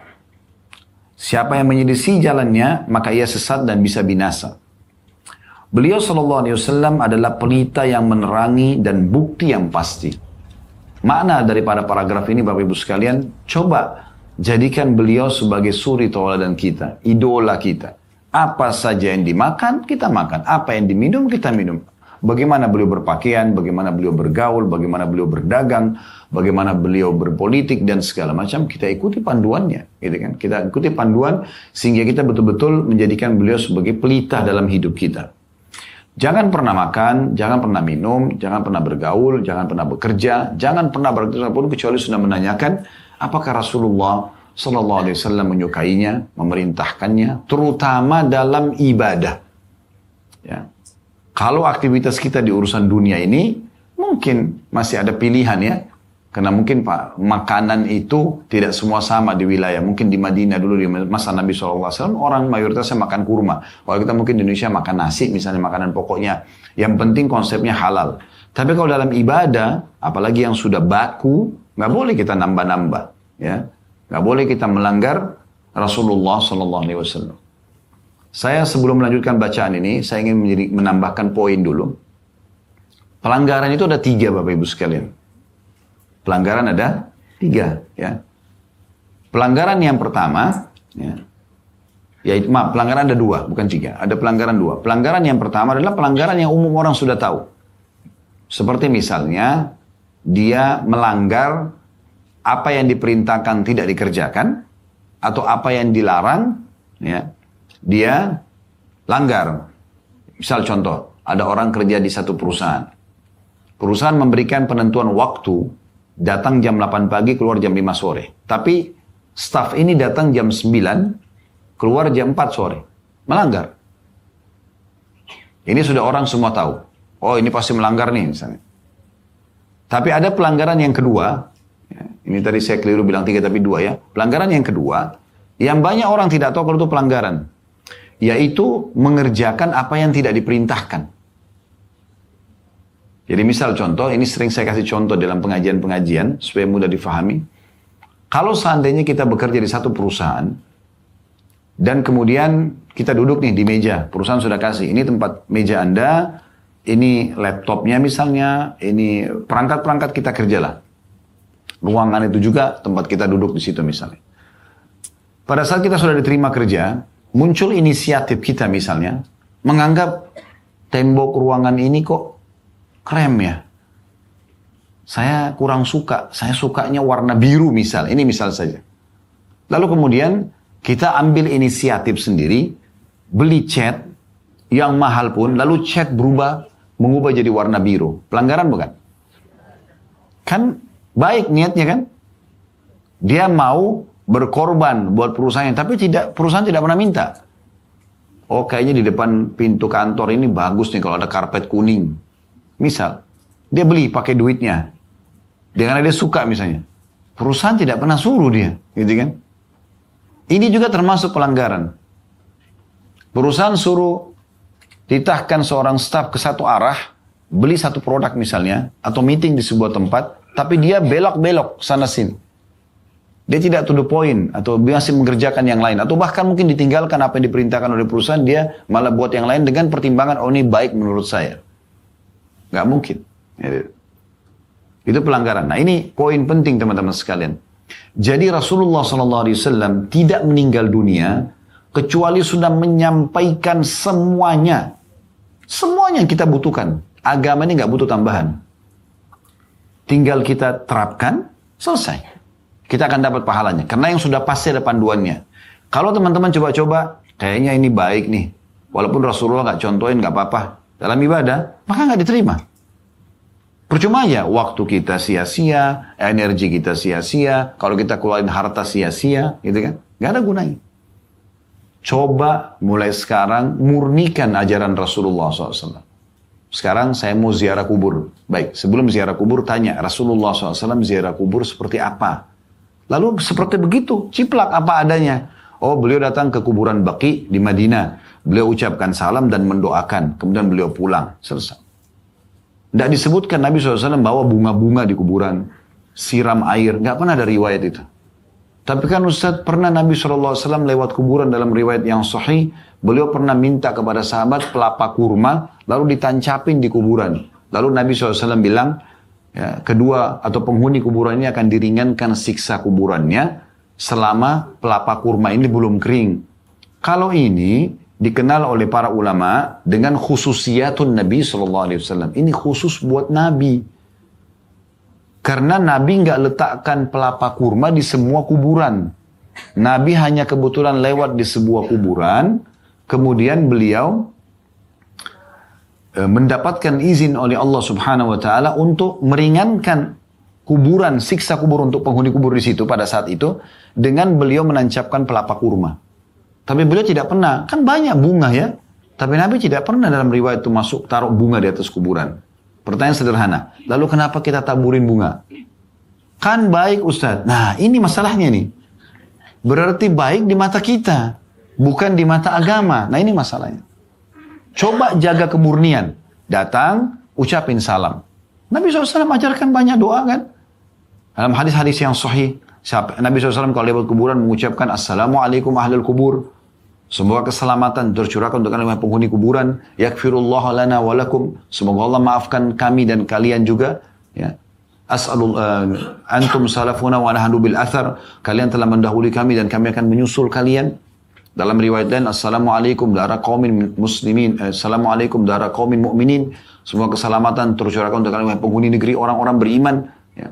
Wa atakum ma tu'adun, telah datang pada kalian apa yang Allah janjikan untuk kalian, maksudnya kematian, gadan mu'ajjalun, sampai batas waktu yang sudah Allah tentukan, wa inna insyaallah bikum lahiqun, dan kami akan menyusul kalian. Karena ada adabnya. Dan ada beberapa doa lagi yang Nabi SAW ajarkan gitu ya, yang mirip-mirip seperti ini. Kemudian Nabi SAW setelah mendoakan, beliau pulang. Beliau suruh kita ziarah kubur, ngambil pelajaran dari situ. Tapi subhanallah banyak orang yang melakukan hal yang menurut dia baik, tapi belum tentu menurut syariat. Gitu kan? Kuburan dipasangin lampu, dipasangin bangunan. Ini dari mana? Nabi SAW tidak pernah contohkan. Bahkan Nabi SAW bilang, Anda bisa cari. Ketik-ketik di Google saja. Riwayat, larangan Nabi, ya pesan Nabi untuk kepada Ali bin Abi Thalib tentang kuburan. Akan keluar riwayat itu. Nabi SAW berpesan, wahai Ali, saya wasiatkan kepadamu, jangan kau temukan kuburan kecuali kau samaratakan dengan tanah. Jangan ditulisin, jangan dibangunin, jangan diwarnain. Memang Nabi bilang begitu. Maka contohnya, jadi tidak perlu kita berpikir, oh kalau kuburannya ini kurang bagus, berarti nanti dia juga dibawa sedih. Nggak ada hubungannya. Bahagia atau sedih orang di dalam kuburan itu karena amalnya. Walaupun kuburannya dari marmer, kalau dia ahli maksiat disiksa di kubur. Sederhananya begitu. Itu contoh. Jadi tidak ada salahnya kita bertanya, Bapak Ibu kerjain ini, baik Ustaz, ada dalilnya enggak? Ada enggak panduannya? Kami mau tahu. Allah berfirman, Rasulullah bersabda, pernah sahabat sampaikan, supaya kami enggak salah. Itu aja sebenarnya. Oh enggak, kerjain aja. Ini sudah perintah saya. Enggak bisa. Kan gitu. Kita orang muslim punya panduan. Lalu untuk apa fungsinya wahyu? Untuk apa Al-Quran turun? Untuk apa Rasulullah SAW menyampaikan gitu kan? Nanti Bapak Ibu akan lihat di sini ya. Statement para sahabat tegas sekali. Berhubungan dengan masalah ini. Itu di masa mereka apalagi di masa kita. Nanti akan kita bacakan ya. Supaya jelas dalam buku ini. Baik. Jadi itu contoh pelanggaran yang ada terjadi. Tidak cukup dengan ini baik. Tapi harus baik di mata Allah dan Rasulnya. Dan coba murnikan agama itu. Yang ada perintahnya, kerjakan. Yang tidak ada perintahnya, jangan dikerjakan. Jangan buat-buat, selesai. Agama sudah sempurna. Ya. Sibukkan diri saja. Kita ini, Bapak Ibu sekalian, kalau ikutin jadwal sunnahnya, ya, misalnya subuh, sholat qobliyahnya, ya, sunatul fajr 2 rakaat, habis itu subuh. Sholat berjamaah di masjid misalnya, ibu-ibu kan di rumah. Terus zikir pagi petang sampai terbit matahari, kan gitu. Nanti ada sholat duha. Duha minimal 2 rakaat, maksimal ada, tidak ada penentuan jumlahnya, tapi bisa 4, bisa 8, misal. Kita bekerja sebentar sudah duhur. Ada qobliyah duhur 4 rakaat kayak tadi. Ada duhur, ada ba'diyah duhur. Makan siang, istirahat sebentar sudah azan asar. Ada qobliyah asar 4 rakaat, ada asar, ada zikir sore. Sementara istirahat sudah maghrib. Qobliyah maghrib, ba'diyah maghrib. Istirahat sebentar sudah isya. Ya. Qabliyah isya, ba'diyah isya. Sementara kita istirahat tidur karena malam tubuh kita butuh istirahat. Sudah peraturan Allah, kita ngantuk malamnya dan butuh istirahat. Gitu kan? Ada sholat tahajud lagi. Begitu lagi besok. Ini baru kita bicara sholat loh ya. Belum ya, silaturahim keluarga. Belum jenguk orang sakit. Belum hadir majelis ilmu. Banyak. Ini aja repotin diri gini tiap hari. Ngapain tambah-tambah gitu. Hah? Ini kalau dinasihat, wah ini Wahabi nih. Oh ini garis keras. Ya udah silakan. Kalau Anda tetap mau ngotot silakan. Tidak apa-apa. Tapi sudah kami sampaikan, gitu kan? Kalau saya pribadi sih lebih milih mana yang pasti-pasti aja, ya kan? Kan kalau pasti ada panduannya, ada instruksi di perusahaan kita ikuti dapat gaji tuh. Nggak usah buat-buat yang lain. Kecuali perusahaan kasih wewenang, gitu kan lain. Ada rukhsah namanya, kan? Ada keringanan itu beda. Tapi kalau enggak kenapa? Bayangkan Bapak Ibu sekalian kalau semua orang kita yang di sini saya di ruangan ini berapa ratus Masya Allah yang hadir. Kalau kita berpikir begini, kalau semua orang berpikir sama, yang penting baik, kan gitu. Coba berapa banyak agama ini tambahannya nanti. Karena yang baik mata saya belum tentu baik di mata Bapak, belum tentu baik di mata Ibu, kan gitu. Yang baik di mata Anda belum tentu baik di mata saya. Jadi agama ini nanti jadi banyak warna-warninya. Karena nggak kembali kepada kemurnian. Kenapa kalau kembali kepada kemurnian? Kenapa kalau tadi di perusahaan jadi pegawai yang ikuti instruksi dan peraturan? Kan selesai. Meninggal pasti dapat kan gitu. Nah itu sederhananya. Tapi kalau diingatkan, wah ini garis keras ini. Kenapa selalu garis keras? Kenapa harus dilempar begitu? Padahal tidak pernah untuk menyampaikannya harus dengan kekerasan. Tidak pernah disampaikan saja. Kalau nggak mau nggak apa-apa gitu kan. Tapi perlu kita sampaikan. Dan saya coba menggugah supaya faham ini Bapak Ibu sekalian. Perhatikan di sini. Kita lanjutkan. Halaman setelahnya. Kata penulis Allah Ta'ala menjadikan ketaatan kepadanya, kepada Allah, N-nya besar kata ganti Allah, disandingkan dengan ketaatan kepadanya, maksudnya kepada Rasul Sallallahu Alaihi Wasallam. Dan keridoannya, N-nya besar, keridoan Allah, disandingkan dengan membenarkan dan menolongnya, maksudnya membenarkan Rasulullah Sallallahu Alaihi Wasallam. Siapa yang menolongnya, ia akan ditolong. Siapa yang menelantarkannya, meninggalkan sunnahnya, maka ia akan ditelantarkan. Allah Subhanahu wa taala berfirman dalam surah An-Nisa ayat 69 yang bunyinya, "Wa may yuti'illaha war-rasula fa ulaika ma'al ladzina an'ama Allahu 'alaihim minan nabiyyin was-siddiqin wasyuhada'i was-shalihin wa hasuna ulaika rafiqa." Perhatikan terjemahnya, dan barang siapa yang mentaati Allah dan Rasul Muhammad SAW, maka mereka itu akan bersama dengan orang-orang yang diberikan nikmat oleh Allah, yaitu para nabi, para pecinta kebenaran atau orang jujur, orang-orang yang mati syahid dan orang-orang soleh. Mereka itulah teman yang sebaik-baiknya. Jadi di sini kita memang disuruh taati Allah dan Rasul. Dan cara mentaati Rasulullah SAW mengikuti apa yang semua diperintahkan. Dalil yang selanjutnya surah An-Nisa, masih surah yang sama tapi ayat 80. Kalau tadi kan 69. Allah ulangi lagi di sini mengingatkan, "May yuti'ir rasula faqad ata Allah, wa man tawalla fama arsalnaka 'alaihim hafidha." Barang siapa yang mentaati Rasul Muhammad sallallahu alaihi wasallam, maka sungguhnya dia telah mentaati Allah, dan barang siapa yang berpaling dari ketaatan itu, tidak mau mengikuti Rasulullah sallallahu alaihi wasallam, maka ketahuilah kami tidak mengutus Muhammad untuk menjadi pemelihara terhadap mereka. Yang tidak mau dengar ya sudah, tinggalkan saja, gitu kan. Tapi di sini saksi bahasan Allah mengatakan barang siapa yang mentaati Rasul, maka sungguh dia telah mentaati Allah. Yang selanjutnya yang ketiga, penulis juga mengangkat di sini dalam surah An-Nur ayat 54. Ya. Ini kita masih di mukaddimah bukunya ya, jadi jangan lihat kecil bukunya. Ya. Qul ati'u Allah wa ati'ur Rasul fa in tawallaw fa innama 'alaihi ma hummila wa 'alaikum ma hummiltum wa in tuti'uhu tahtadu wa ma 'alal rasuli illa al-balagul mubin. Katakan hai Muhammad, taatlah kepada Allah dan taatlah kepada Rasul. Murnikan semua itu. Allah perintahkan, kerjakan. Allah halalkan, nikmati. Allah larang, tinggalkan. Yang tidak diperintahkan, tidak usah dibuat-buat. Gitu kan? Jika kamu berpaling, maka sesungguhnya kewajiban Rasul dalam kurung Muhammad SAW hanya apa yang dibebankan kepadanya. Artinya cuma menyampaikan saja. Tapi orang tidak mau dengar ya terserah gitu ya. Dia akan dapat akibatnya. Dan kewajiban kamu hai Muhammad hanyalah apa yang dibebankan kepadamu. Jika kamu taat kepadanya, maksudnya kita semua ini taat kepada Rasulullah SAW, niscaya kamu akan mendapatkan petunjuk. Kewajiban Rasul hanyalah menyampaikan amanah Allah dengan jelas. Kemudian juga yang terakhir diangkat dalam mukaddimah beliau, menulis ini surah Al-Imran ayat 31, "Qul in kuntum tuhibbunallaha fattabi'uni yuhibbukumullah wa yaghfir lakum dzunubakum wallahu ghafurur rahim." Katakanlah hai Muhammad, jika kamu mencintai Allah, maksudnya kalau kamu wahai para pengikut, wahai manusia, ya, mau mencintai Allah, ikutilah aku, murnikan ajaranku. Apa yang aku perintahkan kerjakan, yang aku larang tinggalkan. Niscaya Allah akan mencintaimu dan mengampuni dosa-dosamu. Allah Maha Pengampun lagi Maha Penyayang. Ini muqaddimahnya, pembukaannya. Jadi penulis ingin mengarahkan dalam pembukaan bukunya, kalau mentaati Rasulullah SAW berarti mentaati Allah. Dan itulah kemurnian dalam, kita dianjurkan memurnikan dalam patuh tersebut. Ya.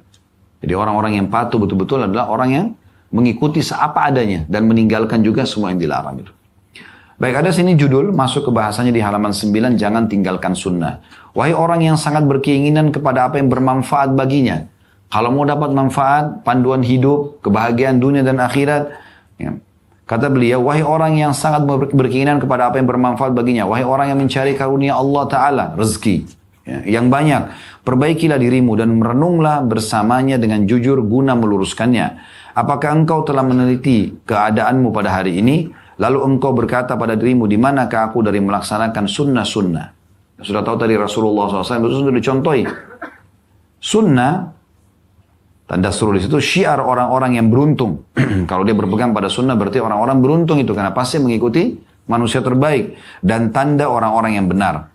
Tahukah engkau apakah sunnah itu? Al-Hafidh Ibn Hajar rahimahullah berkata, dalam mendefinisikannya, sunnah ialah apa yang datang dari Nabi SAW berupa perkataan.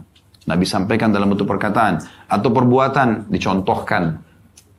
Atau takrir, persetujuan Nabi terhadap perbuatan sahabat yang tidak melanggar syariat. Di masa hidup beliau ya. Dan apa yang beliau hasratkan untuk beliau lakukan. Ini kita sedikit dulu tekankan tentang masalah definisinya ya. Jadi, sunnah itu adalah semua, menurut Ibnu Hajar rahimahullah, adalah semua perkataan Nabi. Jadi Nabi sampaikan, lakukanlah ini, tinggalkanlah ini. Itu berarti masuk dalam sunnah. Perbuatan yang Nabi contohkan. Ya. Kalau Bapak Ibu mau lihat gabungan ini, misalnya tentang hadis tentang solat. Kata Nabi SAW, "Sallu kama ra'aitumuni usolli." Solatlah sebagaimana kalian lihat aku solat. Ada perintah lisan kan? Sholatlah sebagaimana kalian lihat saya sholat. Dalam masalah haji dan umrah, khudhu anni manasikakum, ambillah dariku manasik kalian, tata caranya. Berarti ada perkataan kan? Lalu Nabi SAW juga contohkan dengan perbuatan. Beliau contohkan gerakannya. Sholat itu begini, takbiratul ihram begini, rukuk begini, sujud begini, bacaannya ini. Maka ini penggabungan antara perkataan dan perbuatan, gitu kan? Kemudian juga ada takrir, persetujuan Nabi. Nah, persetujuan Nabi ini ada batasannya Bapak Ibu sekalian, yaitu persetujuan Nabi di masa hidupnya Nabi SAW. Tidak bisa Bapak Ibu tarik di masa sekarang gitu, ya. Karena perbuatan yang sahabat kerjakan di masa hidupnya Nabi, lalu Nabi setujui, Nabi nggak tegur, berarti Allah juga tidak larang. Contoh misalnya, pernah Nabi SAW lagi sholat, kemudian beliau pada saat i'tidal, bangun dari ruku, lalu beliau mengatakan sami'allahu liman hamida. Ya, kita kan bisa rabbana wa lakal hamdu dan seterusnya. Lalu ada satu sahabat sedikit suaranya besar mengatakan hamdan katsiran tayyiban mubarakan fi. Puji-pujian yang banyak sekali, yang penuh dengan berkah. Ya, untuk Allah Subhanahu wa taala. Selepas salam, kata Nabi SAW, siapa tadi yang mengucapkan itu? Ada sahabat di belakang yang mengucapkan itu, ngangkat tangan mengatakan, saya Rasulullah. Kata Nabi SAW, tadi waktu kau ucapkan itu Allah perlihatkan kepada saya, ya, banyak malaikat atau malaikat berlumba-lumba mencatat puji-pujian kamu itu. Di sini berarti Nabi setujui kan? Tapi ini di masa hidupnya Nabi. Nggak bisa Bapak Ibu bilang, itu buktinya ada sahabat Nabi nggak ajarin kok hamdan katsiran tayyiban mubarakan fi. Dia buat-buat sendiri, kemudian Nabi bolehkan. Itu di masa hidupnya Nabi. Wahyu lagi turun. Kalau salah Nabi tegur, kalau benar Nabi dukung. Itu namanya takrir, persetujuan Nabi, gitu kan? Tapi ini sekali lagi dibatasi di masa hidupnya Nabi Muhammad SAW. Tidak bisa kita tarik ke sekarang gitu. Karena Nabi SAW waktu itu masih dalam proses menerima wahyu. Ya, setelah beliau wafat, agama sudah sempurna. Perhatikan surah Al-Maidah surah nomor 5 ayat 3. Kan potongannya begitu kan? Al-yawma akmaltu lakum dinakum. Atau beliau haji wada. Pas sudah beliau mau wafat, mau meninggal. Allah mengatakan hari ini, di saat itu, kusempurnakan agama kalian. Wa atmamtu alaikum ni'mati. Dan aku sempurnakan juga nikmatku kepada kalian. Maksud dengan Islam itu, waraditu lakumul Islam. Dan aku ridho Islam sebagai agama kalian. Nah, di saat itu, sudah sempurna agama. Makanya, Abu Bakar menangis pada saat itu.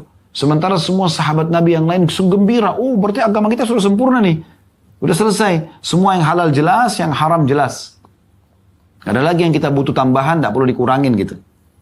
Maka Abu Bakar nangis. Lalu beberapa sahabat datang mengatakan, wahai Abu Bakar, di waktu seperti ini kan Anda menangis?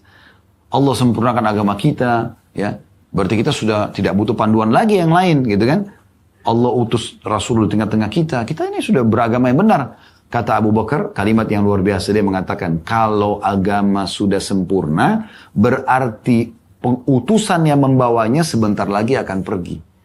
Maksudnya akan meninggal Nabi nih. Itu yang buat saya nangis nih. Karena agama sudah sempurna. Kalau agama masih dalam proses turun, maka beliau masih hidup pasti. Maka akhirnya Nabi SAW mengatakan Abu Bakar benar. Maksudnya setelah pulang haji wada, beliau sudah mulai sakit dan akhirnya sampai hari kematian beliau SAW. Tapi yang kita ingin jadi beratkan, sudah sempurna agama. Nggak usah dibuat-buat lagi gitu. Ini yang kita sedang titik beratkan gitu. Nah, cuma memang Nabi SAW mengingatkan yang dari bahasan kita adalah akan datang waktu nanti di mana orang yang berpegang pada sunnah itu pasti akan seperti pegang bara api. Kayaknya serba salah, kita selalu disalahin. Padahal sebenarnya kita sedang pegang kemurnian agama. Ya, baik, selanjutnya kata penulis, saudaraku sesama muslim, keutamaan sunnah itu telah dikenal orang-orang saleh dan ditempuh orang-orang yang ikhlas. Karena keutamaannya, Nabi SAW berwasiat di akhir hayatnya agar berpegang teguh dengannya. Dan berpegang teguh kuat dengan talinya. Sudah, sunnah ini sudah jelas. Jangan ditambah-tambah. Kerjakan saja itu dan rutinitaskan sampai kita meninggal. Gitu. Hadisnya adalah dari Al-Irbad ibn Sariyah. Radhiyallahu anhu, sahabat Nabi masyhur dikenal hadis ini dengan hadis Irbad.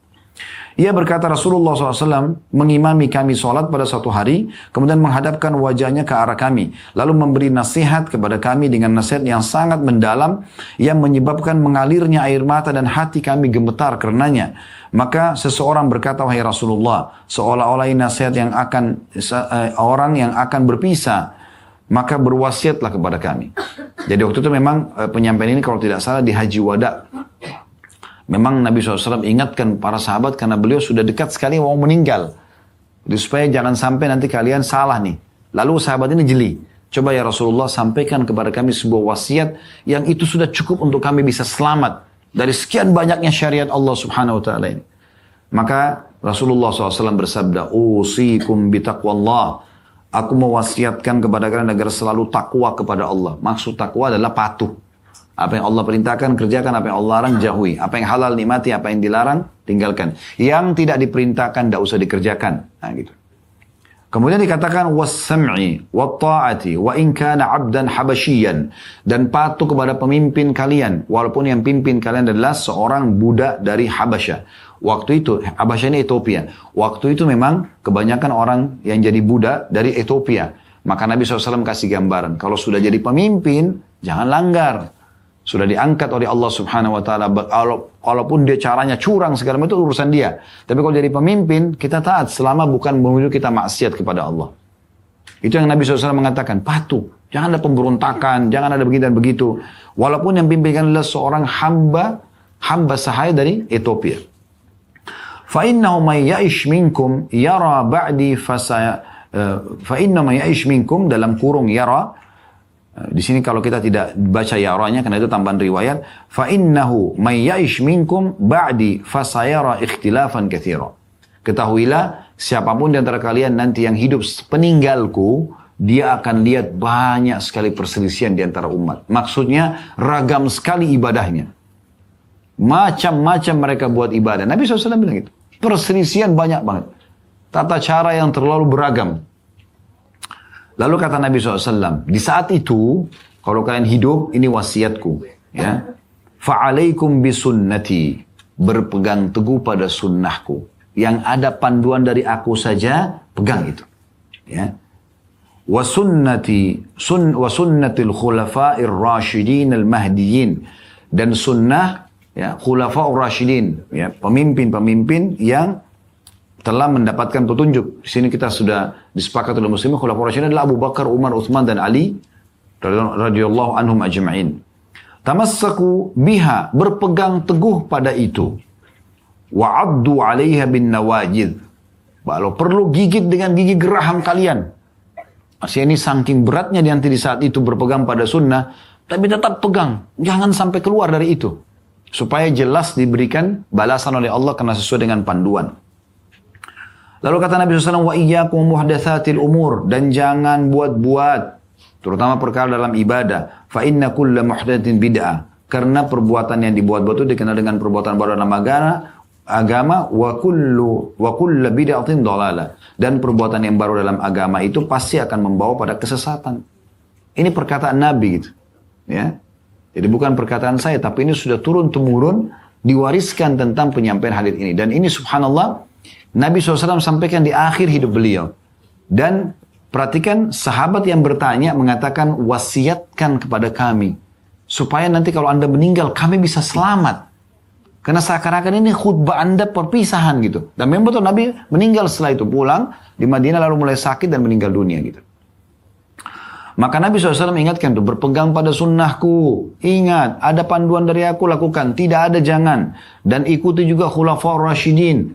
Abu Bakar, Umar, Uthman, Ali. Yang datang nanti sepeninggalku. Maksudnya ikuti para sahabat. Ya. Kemudian lalu Nabi SAW bilang, dan jangan buat-buat. Jangan tambah-tambah. Karena akan membawa pada kekeliruan dan kesesatan. Ini sabda Nabi SAW. Ibnu Aun rahimahullah berkata, ada 3 perkara yang aku sukai untuk diriku dan saudara-saudaraku sama muslim. Yang pertama, sunnah ini yang mereka pelajari dan mereka tanyakan. Kalau ada yang paling aku cintai di muka bumi ini, maka aku paling cintai duduk dan mendengarkan sunnah Nabi. Lalu juga orang-orang pada ikut belajar dan bertanya apa yang belum mereka ketahui. Yang kedua, Al-Quran yang mereka fahami dan mereka tanyakan. Dan yang ketiga, mereka meninggalkan manusia kecuali dari kebaikan saja. Maksudnya orang-orang yang baik. Ya. Ini mirip dengan perkataan Abu Darda radhiyallahu anhu, kalau bukan karena 3 hal, aku tidak akan berharap hidup di dunia sesaat pun. Yaitu menahan dahaganya di saat haus di siang hari. Maksudnya dahaga di saat puasa di siang hari. Kalau bukan karena hausnya itu puasa, yang justru pahalanya memuncak nanti, aku tidak ingin hidup sesaat. Artinya aku akan nikmati puasa itu. Kemudian yang kedua, juga sujud di malam hari, sholat malam di saat orang tidur. Justru aku berharap itu yang selalu aku kerjakan, dan juga duduk dengan kelompok orang, komunitas yang memilih kata-kata yang penuh dengan kebaikan, sesuai dengan panduan Nabi SAW, sebagaimana mereka memilih buah-buah yang bagus dari buah yang busuk. Ya. Jadi memang ini pilihan hidup yang harus kita tentukan, yaitu mengikuti Rasulullah SAW. Lalu kata beliau, saudaraku sama muslim, sunnah adalah bukti kebenaran, mutaba'ah atau ikut dan cintamu kepada Nabi SAW. Lalu apakah yang telah engkau lakukan di dalamnya? Kalau kita betul cinta kepada Nabi SAW, seperti sering orang mengatakan cinta Rasulullah, baik, jaga kemurnian ajarannya. Ya, jaga nama baiknya. Sampai Imam Malik rahimahullah mengatakan orang yang menganggap masih bisa menambah lagi apa yang telah Nabi SAW sampaikan, dia anggap perlu ditambah, seakan-akan dia merasa dirinya lebih pintar daripada Nabi SAW. Gitu kan? Sampai di zaman Imam Malik rahimahullah, ada seorang muadzin, ini kejadian, seorang muadzin, dia kalau mau azan, dia selalu gitu. Kalau setiap mau azan ya, gitu, dia baru dia azan. Sekali dibiarkan, 2 kali dibiarkan. Tapi ternyata orang ini beberapa hari begitu terus. Seakan-akan kalau mau azan harus dia begitu dulu. Kata Imam Malik, turunkan orang ini. Jangan jadikan muadzin lagi. Takutnya nanti ini jadi sebuah hukum.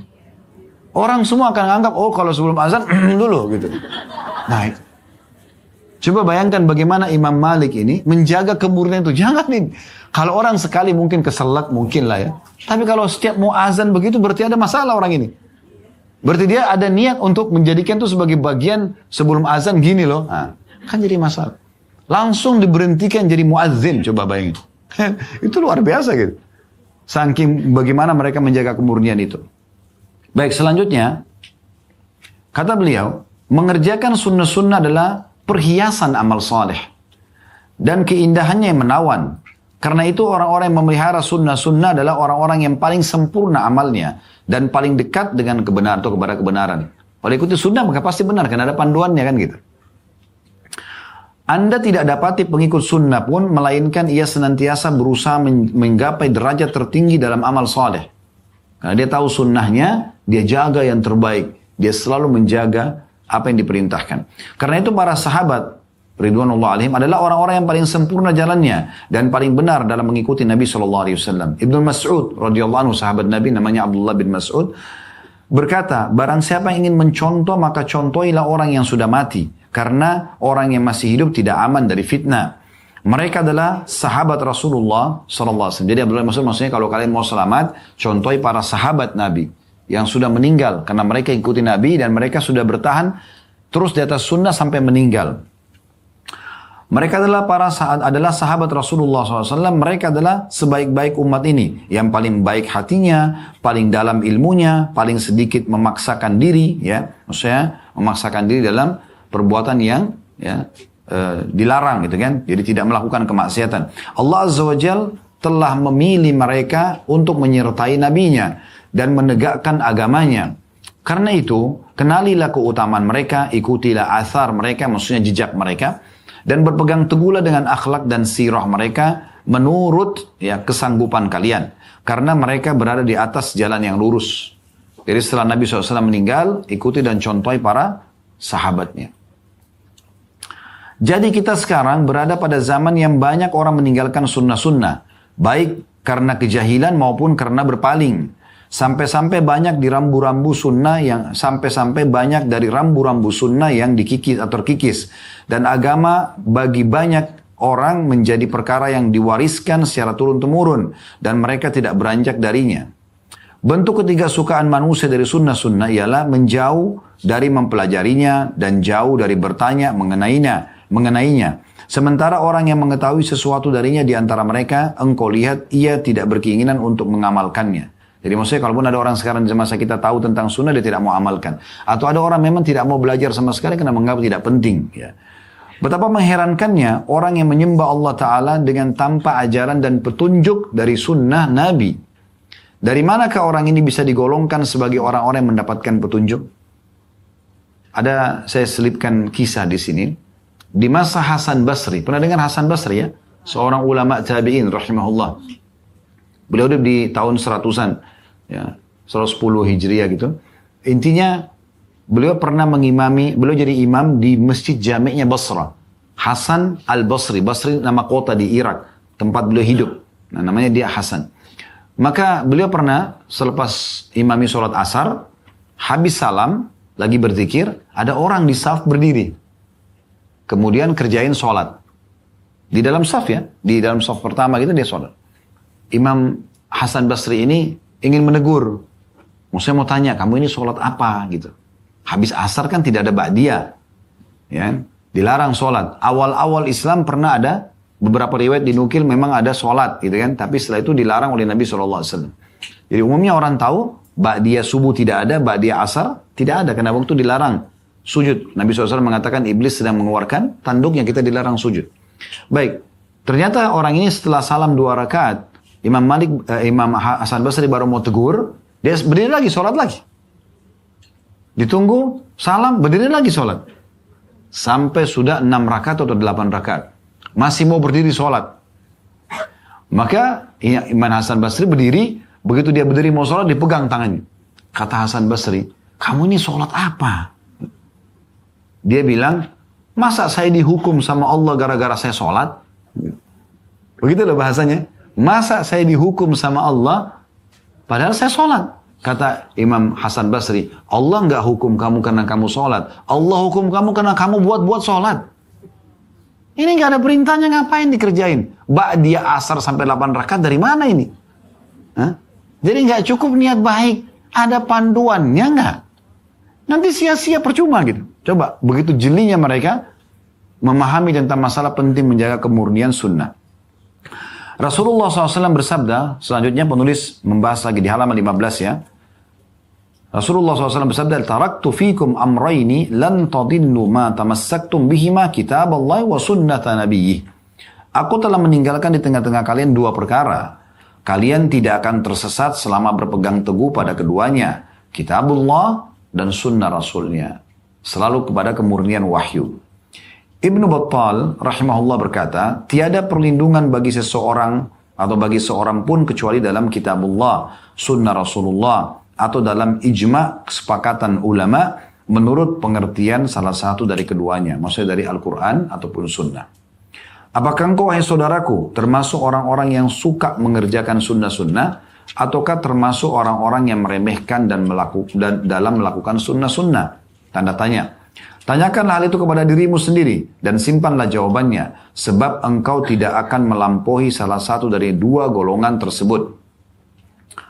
Perkara paling berbahaya berkenaan dengan berpaling dari sunnah-sunnah, bahwa jika manusia berpaling dari sunnah-sunnah, maka posisi sunnah-sunnah itu di tempat bid'ah-bid'ah, lawan sunnah ya. Dan perkara-perkara yang diada-adakan, kalau sunnah ditinggalkan maka dikerjakanlah yang bukan sunnah, kan gitu. Ini bisa dilihat dalam realitas banyak dari kaum muslimin. Ibnu Abbas radhiyallahu anhuma, sahabat Nabi berkata, tidak datang 1 tahun pun kepada manusia melainkan mereka mengadakan satu bid'ah di dalamnya. Maksudnya lawan sunnah. Dan mematikan sunnah. Karena kalau orang melakukan bid'ah lawan sunnah, maka sunnah akan dimatikan. Kan pilih salah satu. Ikuti sunnah berarti bukan bid'ah, lakukan bid'ah berarti tinggalkan sunnah gitu kan. Nah, sunnah yang dicontohkan Nabi, bidah yang tidak dicontohkan oleh Nabi. Sederhananya begitu. Ini perkataan Ibnu Abbas radhiyallahu anhu, sahabat Nabi berkata sudah 1400 tahun sekian yang lalu ini. Ya, beliau mengatakan tidak datang 1 tahun pun kecuali manusia melainkan mereka mengadakan satu bidah di dalamnya dan mematikan sunnah. Hingga bidah-bidah itu hidup dan sunnah-sunnah bisa mati. Luqman bin Abi Idris Al-Khawlani berkata rahimahullah, tidaklah suatu umat mengadakan bid'ah dalam agamanya melainkan berakibat sunnah dicabut dari mereka. Kalau sudah mulai sibuk dengan yang tidak ada sunnahnya, maka pasti nanti sunnahnya akan diangkat dari mereka. Otomatis gitu. Sungguh sunnah-sunnah pada zaman ini telah menjadi sangat asing. Hingga banyak orang ketika melihat sunnah, mereka mengingkarinya. Akibatnya bagi mereka sunnah menjadi bid'ah, bid'ah menjadi sunnah. Terbolak-balik. Ya. Abdullah bin Mas'ud, sahabat Nabi lagi berkata, benar ketika Abdullah bin Mas'ud radhiyallahu anhu benar ketika menyipati keadaan mereka pada saat ia mengatakan, bagaimana dengan kalian ketika kalian diliputi fitnah yang ketika orang dewasa menjadi tua renta dan anak-anak tumbuh dewasa, maka orang-orang berjalan di atasnya, di atas sunnah karena menganggap orang-orang berjalan di atas pelanggaran karena menganggapnya sunnah, jika dirubah dan selainnya diamalkan maka dikatakan itu adalah kemungkaran. Maksudnya Abdullah bin Mas'ud bilang, nanti ini akan ada waktu di mana umat Islam mengalami satu hal pergeseran, di mana mereka justru sibuk mengerjakan yang tidak ada sunnahnya, dan kalau orang kerjakan sunnah justru dianggap ini adalah kemungkaran. Selanjutnya, nanti lebih dalam bisa difahami ya. Ini kalau belum terlalu jelas, nanti akan lebih jelas di paragraf setelahnya. Saudaraku sesama muslim, jika engkau ingin mengilustrasikan dengan sebenarnya tentang keasingan sunnah di zaman ini, mari kita bersama-sama merenungi kata-kata di bawah ini. Mungkin teman-teman bilang, Ustaz bilang di zaman kita sunnah banyak ditinggalkan. Kan kita banyak kerjain sunnah. Baik. Ini kita nukil perkataan sahabat ya. Perhatikan di sini, Abu Darda radhiyallahu anhu. Abu Darda meninggal tahun 32 Hijriah. Kita sekarang di tahun 1444 Hijriah. Ya, 1400 tahun sekian yang lalu ini. Apa kata beliau? Setelah Nabi SAW meninggal, beliau bertemu dengan beberapa generasi tabi'in yang hidup di masa beliau. Ya. Tapi orang-orang ini tidak ikutin sunnah. Mengaku muslim. Apa kata beliau? Seandainya Rasulullah SAW keluar hidup lagi sekarang kepada mereka, niscaya beliau tidak mengenali sedikit pun dari apa yang telah beliau dan para sahabatnya lakukan kecuali sholat. Ini di masanya Abu Darda. Jadi di masa itu banyak orang buat-buat agama gitu. Kata Abu Darda, ini kalau Nabi hidup sekarang, Nabi nggak kenal kalian buat ini semua kecuali sholat kalian saja. Yang lain ini semua Nabi nggak pernah suruh. Kenapa dibuat gitu? Itu perkataan Abu Darda 1400 tahun. Bagaimana kalau Abu Darda hidup di masa kita sekarang? Allahu a'lam. Ya. Kemudian dari Anas bin Malik radhiyallahu anhu beliau berkata, aku tidak mengenali dari kalian apa yang dulu aku lakukan pada masa Rasulullah SAW kecuali ucapan la ilaha illallah. Jadi di masa Anas bin Malik setelah Nabi SAW meninggal, beliau bertemu dengan sebagian orang yang sholat habis asar. Kayak mirip tadi kasusnya Hasan Basri ya. Tapi ini kasus berbeda. Lalu beliau bilang waktu ketemu sama mereka, aku tidak temukan apa yang kalian lakukan ini yang pernah aku lakukan dulu sama Nabi di masa Nabi hidup. Lalu kecuali la ilaha illallah saja.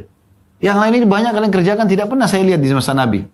Lalu kata mereka, tidak wahai Abdullah bin Mas'ud. Mereka memungkir itu. Tidak wahai ayahnya Hamzah. Karena Abdullah bin Mas'ud punya anak laki-laki namanya Hamzah. Dipanggil ayahnya Hamzah. Ibn Mas'ud mengatakan kalian mengerjakan sholat hingga matahari terbenam. Habis asar, sholat sampai terbenam matahari. Apakah itu sholat Rasulullah? Itu. Jadi Rasulullah tidak pernah kerjain. Walaupun niatnya sholat. Maimun bin Mahran rahimahullah berkata, seandainya seorang dari salaf, dari para sahabat, istilahkan dengan salaf, dibangkitkan di tengah kalian, niscaya ia tidak mengenali kecuali kiblat ini saja. Jadi dia lagi di Mekah, kemudian beliau lihat banyak orang macam-macam beragam melakukan perbuatan yang aneh-aneh yang tidak pernah dinukil dari sahabat. Maka beliau bilang, kalau sahabat-sahabat Nabi, kaum salaf dihidupkan sekarang, maka mereka tidak mengenal semua yang kalian buat ini, kecuali kiblat ini saja. Ka'bah ini masih utuh. Yang lain banyak perbuatan di karang-karang gitu. Ini perkataan orang-orang dulu ya. Ini bukan baru sekarang mereka ngomong.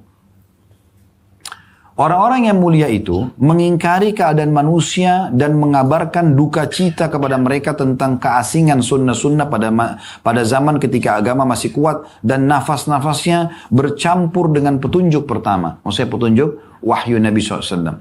Maka bagaimana halnya ketika mereka mengalami zaman kita sekarang?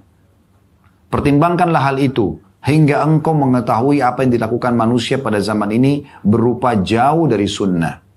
Sampai-sampai orang yang berpegang teguh dengan sunnah-sunnah itu menjadi asing dan terbuang dari komunitas mereka. Ini sejalan dengan apa yang disampaikan Rasulullah SAW. Nah, barulah di sini penulis menukil hadis tadi yang kita bahas di buku kita ya. Ya'ti 'alan nasi zamanun as-sabiru fihim 'ala dini kal qabidi 'alal jamr. Akan datang masa pada manusia atau akan datang pada manusia suatu zaman yang ketika itu orang-orang yang bersabar di antara mereka atas perkara agamanya seperti orang yang menggenggam bara api. Juga riwayat lain, ya'ti 'alan nasi zamanun al-mutamassiku fi bi sunnati 'inda ikhtilafi ummati kal qabidi 'alal jamr. Akan datang pada manusia nanti suatu zaman yang ketika itu orang-orang yang berpegang teguh dengan sunnahku, ketika umatku berselisih, banyak sekali mereka ngarang-ngarang ibadah, seperti orang yang menggenggam bara api. Saya dimusuhi.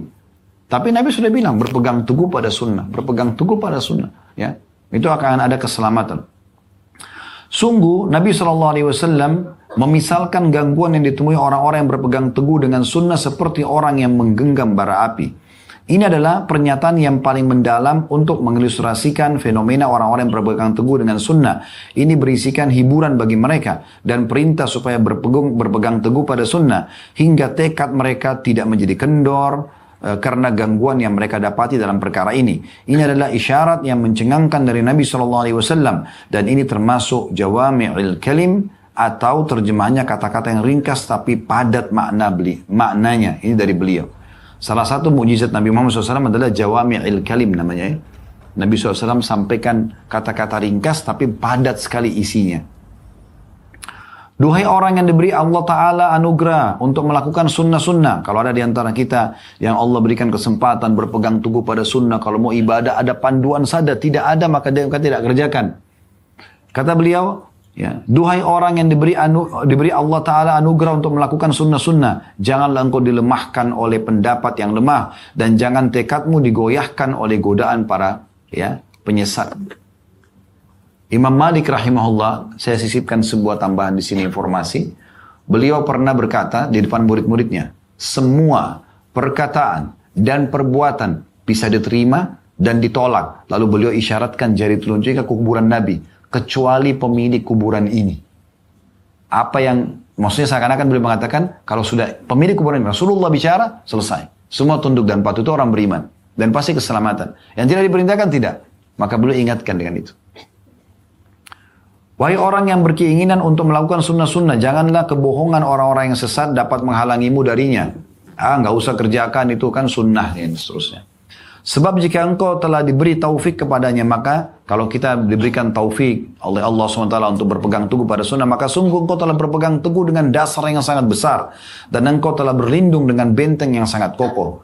Sufyan ats-Tsauri rahimahullah, seorang ulama tabi'in yang tinggal di Mekah di masa itu ya. Ini muridnya Abdullah bin Umar, Abdullah bin Abbas, sahabat seorang tabi'in yang sangat luas ilmunya, terkenal dengan kesolehan. Dan julukan beliau Sajjad, orang yang suka sekali sujud gitu kan. Beliau berkata, tempuhlah jalan kebenaran dan jangan merasa kesepian karena sedikitnya orang yang menempuh jalan itu. Yang penting benar, ada panduannya, berpegang teguh pada itu. Hisablah dirimu ya, dan biasakanlah untuk melakukan sunnah-sunnah. Janganlah bersikap seperti bunglon atau tidak punya pendirian dengan mengatakan aku mengikuti banyak orang.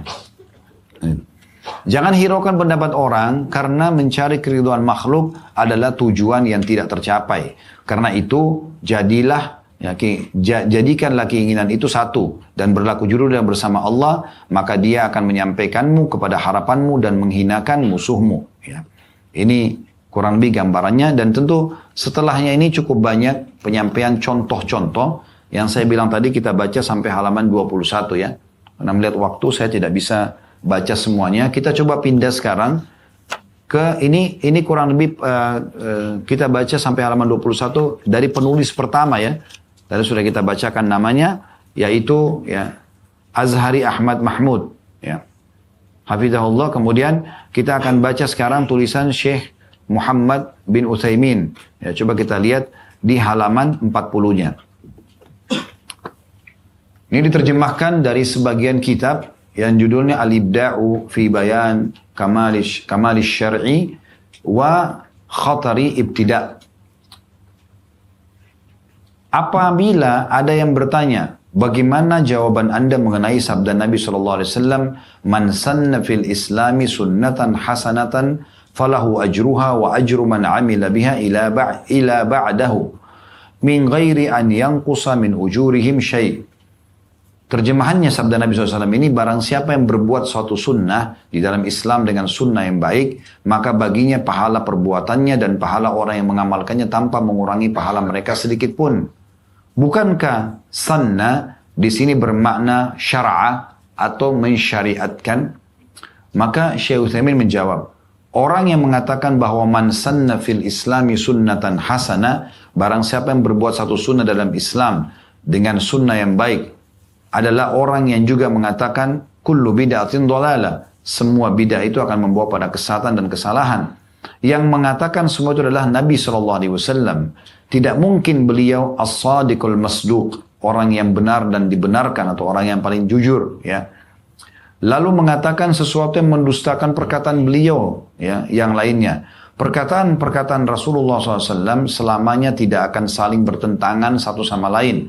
Tidak mungkin pula makna perkataan beliau dikembalikan kepada salah satu dari makna-maknanya, sementara di antara makna-makna itu terdapat makna-makna yang saling bertentangan. Barang siapa menyangka bahwa ada firman Allah Ta'ala atau sabda-sabda Nabi SAW yang saling bertentangan satu sama yang lain, maka hendaklah ia kembali merenungkan firman atau sabda Nabi SAW tersebut. Mengapa? Tanda tanya. Karena tanda kutip, pertentangan itu mungkin timbul dari keterbatasan pemahaman dirinya atau timbul dari kelalaiannya yang tidak jeli dalam memahaminya. Dalam firman-firman Allah Ta'ala atau dalam sabda-sabda Nabi SAW tidak akan didapati pertentangan satu sama lain selama-lamanya. Apabila hal di atas telah jelas, maka pertentangan tanda kutip ini antara sabda Nabi SAW kullu bid'atin dhalalah, ya, semua bid'ah itu akan membawa pada kesesatan atau kekeliruan, dengan sabda Nabi SAW man sanna fil islami sunnatan hasana, siapa yang melakukan sunnah yang baik dalam Islam, dapat dijelaskan sebagai berikut. Bahwa Nabi SAW bersabda, man sanna fil islami sunnatan hasana, barang siapa yang berbuat suatu sunnah dalam Islam dengan sunnah yang baik, ya. Sedangkan bid'ah itu bukanlah dari Islam, dan beliau bersabda hasana, yang baik, sedangkan bid'ah itu bukan sesuatu yang baik. Maka sekarang dapat diketahui perbedaan antara as-sanna, berbuat sunnah, dan at-tabdi' atau berbuat bid'ah. Gitu. Jawaban lain, boleh juga dijawab bahwa makna man sanna adalah barang siapa yang menghidupkan satu sunnah yang dahulu pernah ada dan diamalkan, lalu ditinggalkan oleh manusia, kemudian ia menghidupkan kembali sunnah tersebut. Maka pengertian berbuat sunnah di sini merupakan perbuatan yang dinisbatkan kepada sunnah. Sebagaimana mereka yang bodoh terhadap sunnah menisbatkan orang yang menghidupkan sunnah yang telah lama ditinggalkan kepada bid'ah. Nah, ini penjelasan beliau, ya. Kita lanjutkan sedikit lagi. Ada jawaban yang ketiga yang menunjukkan penyebab mengapa Rasulullah SAW bersabda dengan sabdanya man sanna fil islami sunnatan hasanah, siapa yang berbuat sunnah baik dalam Islam. Penyebabnya adalah kisah berikut ini. Ada sekelompok delegasi yang datang kepada Nabi SAW dalam keadaan yang sangat menderita. Lalu Nabi SAW menyeru para sahabat untuk menyantuni mereka. Lalu datanglah seorang sahabat Ansar, di tangannya sebuah bungkusan berisi uang perak yang hampir memberati tangannya. Lalu ia meletakkan bungkusan itu di hadapan Nabi SAW. Maka terlihatlah wajah Nabi SAW bersinar-sinar karena gembira dan bahagia. Lalu beliau SAW bersabda, man sanna fil islami sunnatan hasanatan falahu ajruha wa ajru man amila biha ila ba'dahu min ghairi an yanqusa min ujurihim syai'. Barang siapa yang berbuat suatu sunnah dalam Islam dengan sunnah yang baik, maka baginya pahala perbuatan dan pahala orang yang mengamalkannya tanpa mengurangi pahala mereka sedikit pun. Maka makna sanna di sini adalah melangsungkan atau tanfidhan, bukan bermakna membuat syariat atau tasyri'an. Maka makna sanna dalam sabda Nabi SAW, man sanna fi islami sunnatan hasanah, adalah perbuatan yang melangsungkan satu sunnah, bukan mensyariatkan sesuatu yang perbuatan. Karena mensyariatkan sesuatu adalah hak Allah dan Rasulnya, dan siapapun dilarang melakukan berdasarkan sabda Nabi SAW, kullu bid'atin dhalalah, semua yang dikarang-karang atau dibuat-buat adalah pasti membawa pada kekeliruan. Ya. Baik, panjang lebar tadi saya bacakan ini, saya simpulkan apa yang dimaksudkan oleh, apa yang diinginkan oleh penulis. Ada sebagian orang berdalih mengatakan, kan ada hadis Nabi, man sanna fil islami sunnatan hasanah, siapa yang buat dalam Islam sunnah yang baik. Berarti kan boleh kita buat sesuatu yang baik atau tasyri', kita kayak nambah syariat gitu. Yang penting baik. Nah, itu maksudnya. Maka di sini Syekh Utsaimin membantah itu, mengatakan bukan. Yang dimaksud adalah sunnah yang Nabi pernah contohkan. Karena hadis ini siapa yang berbuat sunnah baik dalam Islam, maka dia akan mendapatkan pahala orang yang mengikutinya. Kita perlu tahu sebab disebutkan hadis ini, atau kalau dalam hadis itu namanya sababul wurud, ya. Kalau Al-Quran kan ada sababun nuzul, ya Bapak Ibu. Sebab turun ayat. Tidak semua ayat ada sababun nuzul, tapi kalau ada kita perlu baca sebab turunnya supaya kita paham, oh ayat ini maksudnya ini gitu. Nah sama juga dengan hadis. Tidak semua hadis ada sababul wurud, sebab disebutkan. Tapi ada hadis yang punya sababul wurud. Kalau ada kita harus tahu. Nah sebab keluarnya hadis, siapa yang berbuat sunnah-sunnah yang baik dalam Islam, dia akan dapat pahala orang yang mengikutinya. Itu adalah waktu Nabi SAW sedang ada di atas mimbar. Kemudian beliau melihat dari kejauhan, ada orang-orang dari satu suku Arab datang, mereka miskin sekali. Ya, saking miskinnya sampai wajah mereka itu sudah hitam kemerah-merahan. Baju yang ada di badan mereka itu cuma satu lembar kain, yang kalau ditiup oleh angin bisa tersingkap auratnya, saking susahnya. Maka Nabi SAW lalu memotivasi para sahabat, bersedekahlah, bantulah, ginilah, dan segala macam. Setelah Nabi SAW motivasi tentang sedekah dasarnya sunnah Nabi kan, ayo sedekah lagi begini. Maka ada satu sahabat berdiri, dia korek kantongnya, dia keluarkan uang cukup banyak, sampai tadi dalam riwayat dikatakan berat tangannya. Dia langsung taruh di hadapan Nabi lalu mengatakan, ya Rasulullah ini sebagai aplikasi apa yang Anda perintahkan, silakan Anda berikan kepada orang-orang itu. Waktu lihat orang itu buat, orang-orang semua di masjid pada ngeroyok, ikut juga nyumbang. Maka apa kata Nabi SAW kepada orang yang memulai sedekah? Siapa yang memberikan contoh sunnah yang baik, dia akan dapat pahalanya. Jadi memang dasarnya, sahabat yang kerjakan tadi ini sudah ada sunnahnya. Bukan perbuatan baru gitu. Sehingga tidak bisa dalil ini dikatakan, oh berarti boleh kita buat yang baru. Kok Nabi bilang siapa yang memberikan contoh yang baik? Bukan. Sunnah yang baik, artinya ada satu sunnah Nabi tapi orang tinggalkan. Bapak Ibu pergi satu lokasi. Orang di sana tidak pernah salam misalnya. Terus Bapak Ibu mulai salam, Assalamualaikum warahmatullahi wabarakatuh. Terus mulai jadi hidup kembali. Disitulah kita hidupkan sunnah yang baik, sehingga kita dapat pahalanya. Tapi dasarnya ada perintahnya. Nah itu yang dimaksudkan. Allahu a'lam. Baik, ini bahasan kita Bapak Ibu sekalian. Semua bermanfaat. Subhanakallahumma bihamdika. Asyhadu an la ilaha illa anta astaghfiruka wa atubu ilaik. Wassalamualaikum warahmatullahi wabarakatuh.